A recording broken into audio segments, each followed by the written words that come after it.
राधा वल्लभ श्री हरिवंश, राधा वल्लभ श्री हरिवंश।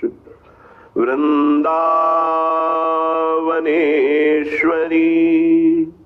तवैव पदारविन्दम्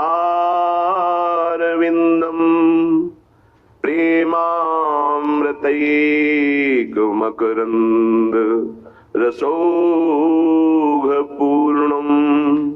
हृद्यर्पितं मधुपते स्मरतापमोग्रम् निर्वापयत् परमशीतल माश्रयामि, परमशीतल माश्रयामि। राधा मोहन सहज शनेहि, सहज शनेहि। राधा मोहन सहज शनेहि, राधा मोहन सहज शनेहि। सहज रूप गुण सहज लाडिले, एक प्राण द्वे देहि। सहज रूप गुण सहज लाडिले, एक प्राण द्वे देहि। राधा मोहन सहज शनेहि, राधा मोहन सहज शनेहि। सहज माधुरी अंग अंग प्रति, सहज रची बन गे।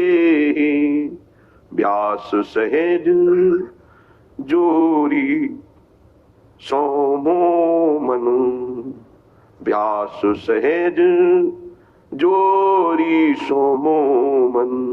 सहज प्रीति करि लेहि मोमन, सहज प्रीति करि लेहि। राधा मोहन सहज चिंतन के द्वारा प्रकाशित कर लेता है। जैसे उपास्य देव का स्वभाव वैसा ही उपासक का, जैसे उपास्य देव ज्ञान गुण गंभीर समुद्र के समान, ऐसे ही उपासक हो जाता है। क्योंकि उपास्य देव के चिंतन से ही उपासक की उपासना परिपक्व मानी जाती है। तो जिसका हम चिंतन करते हैं उसका प्रभाव हमारे हृदय को प्रभावित कर देता है। जैसे हम प्राकृतिक वस्तु अभी चिंतन करें, कोई खट्टी चीज का, कोई, तो अभी जबान में पानी आ जाएगा। वस्तु नहीं है, केवल चिंतन। किसी द्वेषी पुरुष का जिसने आपका अपमान किया हो, निंदा किया हो, उसका चिंतन करें, अभी गुस्सा आने लगेगा। अभी काम भाव का चिंतन करें, अभी काम भाव आ जाएगा। जब हम जिसका चिंतन करते हैं उसका प्रभाव हमारे हृदय में पड़ता है। यदि हमारा संसार का चिंतन होता रहा तो संसार विषम है, संसार दुखालय है, संसार द्वंद्व में है। तो उपासक द्वंद्व में फंस जाएगा, विषमता में फंस जाएगा, दुख में फंस जाएगा। प्रभु द्वंद्वातीत है, प्रभु सुख राशि है, आनंद राशि है, सहज कृपालु है, समस्त सद्गुणों के भंडार हैं। जब हम प्रभु का चिंतन करते हैं तो वही हमारे हृदय में अंश रूप से प्रकाशित हो जाता है। तो प्रायः सबके मुख से निकलने लगता है, ये तो मनुष्य रूप में साक्षात भगवान है, ये तो भगवान है। क्यों? क्योंकि भगवान का चिंतन करते करते समस्त भागवतिक गुण आ गए। और जब संसार का चिंतन केवल होता है, स्वसुख वांछा होती है, तो ऐसा नीच स्वभाव हो जाता है कि सबके मुख से निकलने, तो राक्षस है मनुष्य रूप में। तो खास बात निकली चिंतन। यदि उपासक का चिंतन शरीर का होता है, शरीर के भोगों का होता है, शरीर के सुखों का होता है, तो वो उपासक नहीं, वो विषयी है। यदि विषयों का सेवन करते हुए भी प्रभु का चिंतन होता है तो वो उपासक है, चाहे गृहस्थ हो चाहे विरक्त हो। प्रभु के सिवा अन्य किसी का चिंतन होना अपने अंतःकरण को मलिन करना, अपनी स्थिति को बिगाड़ना है। केवल प्रभु का चिंतन करना, बहुत कम समय में भगवत प्राप्ति कर लेना है। ये बात हृदय में बैठा लिए। हम जिसका चिंतन करते हैं वो बिना प्रभाव दिए नहीं रहता, ध्यान रखना। तो जब हम गंदी बातों का चिंतन करेंगे, जगत का चिंतन करेंगे, तो जगत को भगवान ने दुखालयम कहा है। चाहते सुख और चिंतन करते हो संसार का, तुम्हें सुख मिलेगा। जो आनंद सिंधु सुख राशि प्रभु हैं, सुख चाहते हो तो प्रभु का चिंतन करो। जब दुख नहीं चाहते हो तो सुख सिंधु प्रभु का चिंतन क्यों नहीं करते? चाहते हो सुख और चिंतन करते हो संसार का, चाहते हो सुख और करते हो पाप, जिसका परिणाम है दुख। पाप का तात्पर्य होता है शास्त्र विरुद्ध आचरण, वही पाप कहलाते हैं, वही अपराध कहलाता है। इसलिए हर उपासक को हर क्षण अपने आराध्य देव के चिंतन को संजोना चाहिए, संवारना चाहिए, छुपाना चाहिए, बचाना चाहिए, बचाना चाहिए।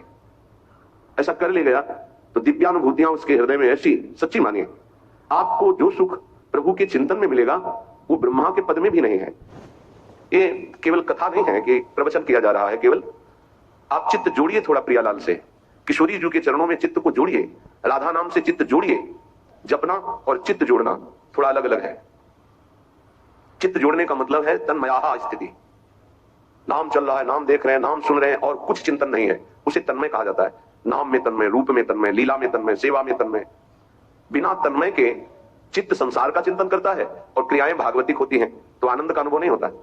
इसका उल्टा हो तो आनंद का अनुभव हो जाए। क्रियाएं भले व्यवहारिक सांसारिक हो, चिंतन भागवतिक हो, यह कठिन बात पड़ती है। इसीलिए प्राय अध्यात्म में जल्दी मन टिकता नहीं है, व्यवहार में ही मन जाता है। क्रियाएं भागवतिक, आरती, पूजा, माला, चिंतन भोगों का, जगत का, देह का, देह संबंधियों का, खूब अंदर देखिए इस बात को, तो आनंद का अनुभव नहीं हो रहा जिसे भगवदानंद कहते हैं। इसीलिए श्रीपाद प्रबोधानंद जी महाराज कह रहे हैं, अशुलभमिहि लोके लब्धुमिच्छस्य यत्नाद् यदि विपुल धन स्त्री पुत्र गेहोत्तमादि करनिपत मुक्तिम कृष्ण भक्तिम च कांक्षत यदि वस परधामयी वाद्य वृंदावनाख्यम। तुम्हें बहुत संपत्ति की चाह है, मेरे प्रभु का भजन करो, सच्ची मानिए ऐसी संपत्ति प्राप्त होगी। इन पारमेष्ठ्यम न महेंद्र जिष्णम न सार्वभौमम न रसाधिपत्यम न योग सिद्धिर न पुनर्भवम वा।